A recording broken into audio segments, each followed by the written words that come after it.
గంగమ్మని తిరుపతి నుండి పంపించేసింది ఎవరో తెలుసా? మన తిరుపతి ప్రజలే.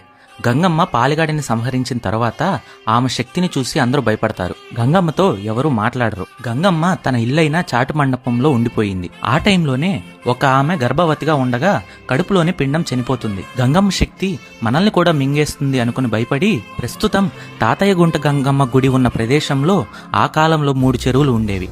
అందులో గంగమ్మని వేసేశారు. అక్కడే గంగమ్మ శిలైపోయింది. గంగమ్మని ఊరి నుండి పంపించేసిన తర్వాత ప్లేగు వ్యాధి, కరువు తీవ్రంగా వ్యాపించింది. గంగమ్మ వెళ్ళిపోవడం వల్లనే ఇలా జరుగుతుంది అని తిరిగి ఊరిలోకి రమ్మని గంగమ్మను వేడుకుంటారు. కానీ గంగమ్మ నేను పొలిమేర దాటేశాను, ఇంక రాను అని చెప్పింది. సో అప్పటి నుండి గంగమ్మని అక్కడే పూజించడం మొదలుపెట్టారు. ఆ చెరువుకి కాపలాగా ఒక తాత ఉండేవారట. అందుకే కాలక్రమేణా తాతయ్య గుంట గంగమ్మగా ప్రసిద్ధి చెందింది. ఇప్పుడు మనం కడపగా పిలుస్తున్న తాళపాక నుండి ఆమె రావడం వలన తాళపాక గంగమ్మ అయింది. ఎవరికి వాళ్ళ ఒరిజినల్ నేమ్స్ తెలియదు. అసలు కైకాల వంశంలో మగవారు మాత్రమే గంగమ్మ వేషం ఎందుకు వేస్తారు? అసలు ఈ పాలిగాడు ఎవరు? నెక్స్ట్ వీడియోలో చెప్తాను. This is Gautam signing of.